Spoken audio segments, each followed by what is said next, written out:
Speaker sir, ఈ కాంగ్రెస్ ప్రభుత్వ తీరు ఎట్లా ఉందంటే అబద్ధాలు చెప్పు, అవే చెప్పు, పదే పదే చెప్పు, మళ్ళీ మళ్ళీ చెప్పు, దబాయించి చెప్పు, బెదిరించేలా చెప్పు, పెద్ద గొంతుతో చెప్పు, ఎదుటి వారి గొంతి నొక్కి చెప్పు, ఎన్ని విధాలైనా చెప్పు, కానీ అబద్ధమే చెప్పు, ఎట్టి పరిస్థితుల్లో నిజం చెప్పకు అన్నట్టుంది కాంగ్రెస్ ప్రభుత్వ తీరు. అధికారంలో రాకముందు ప్రతిపక్షంలో అదే తీరు, ప్రభుత్వంలో కూడా అదే తీరు ఈ కాంగ్రెస్ తీరు. బహుశా ఇంకో 4 ఏళ్ళు కూడా అదే తీరు కొనసాగిస్తారని కూడా మాకు అర్థమవుతా ఉంది. కానీ మా గొంతు నొక్కినా నిజమే చెప్తాం.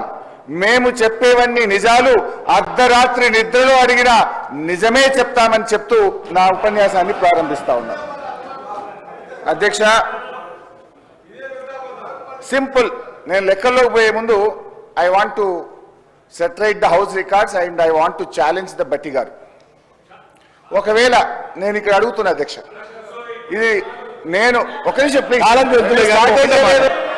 ఛాలెంజ్ వద్దండి, మీకు నాకు ఛాలెంజ్ ఎందుకు?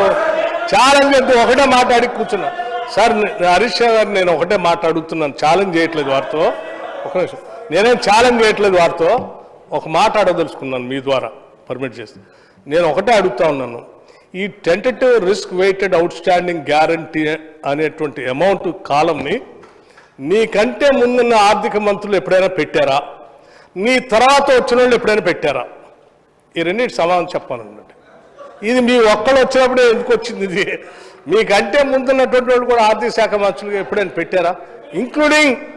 ఇంక్లూడింగ్ మీ టైంలో ముఖ్యమంత్రిగా పనిచేసిన చంద్రశేఖరరావు గారు ఆర్థిక శాఖ మంత్రిగా ఉన్నప్పుడు వారు కూడా పెట్టలేదు. మీరు ఒక్కళ్ళే ఎందుకు పెట్టాల్సి వచ్చింది?